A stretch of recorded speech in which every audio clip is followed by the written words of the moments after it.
Hello বন্ধুরা, প্রিয়া ইপসা কিচেনে তোমাদের সবাইকে স্বাগত। আজকে তোমাদের সাথে শেয়ার করছি দারুণ স্বাদের একটা নিরামিষ পনিরের রেসিপি। এটা তোমরা রুটি, পরোটা, নান, লাচ্ছা পরোটা, এমনকি ফ্রাইড রাইস, পোলাওর সাথে খেতেও দারুণ লাগবে। রেসিপিটা ভালো লাগলে প্লিজ আমার চ্যানেলটিকে লাইক করে দিও।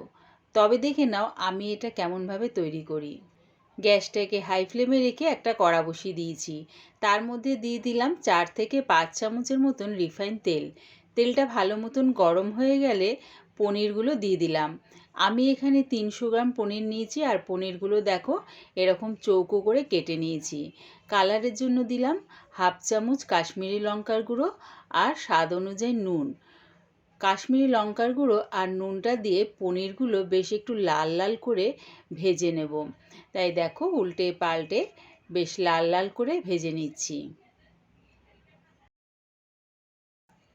পনিরগুলো বেশ লাল লাল করে ভাজা হয়ে গেছে, এবার এগুলো নামিয়ে নিলাম। ওই তেলের মধ্যে দিয়ে দিলাম দুটো মাঝারি সাইজের টমেটো, এরকম বড় বড় টুকরো করে দিলাম 1 ইঞ্চি আদার টুকরো।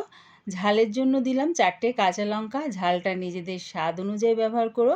আর দিলাম 1 মুঠ কাজু বাদাম।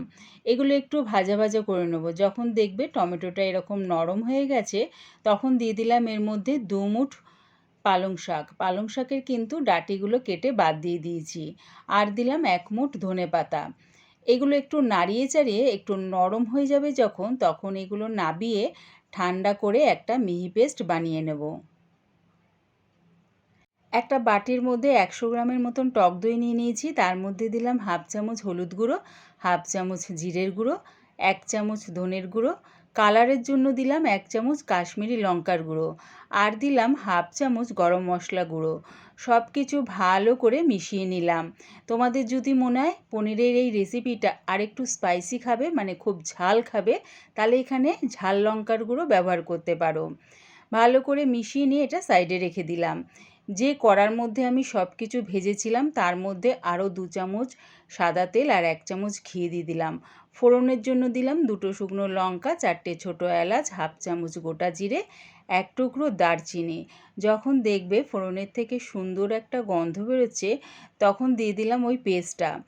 পালং শাক, ধনেপাতা, টমেটো, কাঁচা লঙ্কা, কাজু বাদাম যেটা একসাথে পেস্ট করে রেখেছিলাম সেটা দিয়ে দিলাম।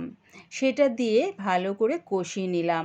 তবে এটা গ্যাসটাকে মিডিয়ামে করে চাপা দিয়ে কষিয়ে নিচ্ছি, নাহলে কিন্তু খুব ছিটকাবে। মাঝের মধ্যে খালি চাপাটা খুলে একটু নাড়িয়ে চাড়িয়ে নিলাম। দেখো কিছুক্ষণ পর যখন দেখবে মশলাটা ভালো করে কষানো হয়ে গেছে, তখন দিয়ে দিলাম টক দইয়ের মধ্যে যে গুঁড়ো মশলাগুলো মিশিয়েছিলাম সেটা দিয়ে দিলাম। ওই বাটির মধ্যে একটু জল দিয়ে নাড়িয়ে চাড়িয়ে সেই জলটাও দিয়ে দিলাম। সব কিছু এবারে ভালো করে কষিয়ে নিচ্ছি। একটু নাড়িয়ে চাড়িয়ে এর মধ্যে দিয়ে দিলাম স্বাদ অনুযায়ী নুন আর হাফ চামচের মতন চিনি। যেহেতু এটা নিরামিষ রান্না, আর তার ওপর এর মধ্যে আমি টক দই টমেটো দুটোই ব্যবহার করেছি, তাই হাফ চামচ চিনি দিয়ে দিলাম। ভালো করে কষিয়ে নিয়ে যখন দেখবে এরকম তেলটা ছেড়ে দিয়েছে, তখন দিয়ে দিলাম হাফ কাপের মতন জল। জলটা দিয়ে ভালো করে মিশিয়ে নিয়ে আগে থেকে পনিরগুলো ভেজে রেখেছিলাম সেটা দিয়ে দিলাম। দিলাম ধনেপাতা কুচি আর 1 চামচের মতন কাসুরি মেথি। ভালো করে মিশিয়ে নিয়ে গ্যাসটাকে একদম লোতে রেখে চাপা দিয়ে এটা 1 মিনিটের মতন ফুটিয়ে নেব। তাহলে কি হবে, গ্রেভির স্বাদ আর গন্ধ খুব সুন্দরভাবে পনিরের মধ্যে ঢুকে যাবে। 1 মিনিট পর চাপাটা খুলে তোমাদের দেখাচ্ছি। রেডি হয়ে গেছে আমার দারুণ স্বাদের নিরামিষ একটা পনিরের রেসিপি। ষষ্ঠী বা অষ্টমীর দিনে এটা তোমরা একবার হলো বানিয়ে খেয়ে দেখো, দারুণ খেতে লাগে। শুধু যে নিরামিষ দিনে খেতে ভালো লাগবে তা কিন্তু নয়, যে কোনো দিন এটা বানিয়ে খেয়ে দেখতে পারো। আমার এই পুরো রেসিপিটা দেখার জন্যে প্রিয়া ইপসা কিচেনের থেকে তোমাদের সবাইকে অনেক ভালোবাসা রইল। প্রিয়া ইপসা কিচেনের থেকে তোমাদের সকলকে জানাই শারদীয়ার প্রীতি ও শুভেচ্ছা। সকলে খুব আনন্দ সহিত ঠাকুর দেখো, সাবধানে থেকো। রেসিপিটা ভালো লাগলে প্লিজ আমার চ্যানেলটিকে সাবস্ক্রাইব করে দিও।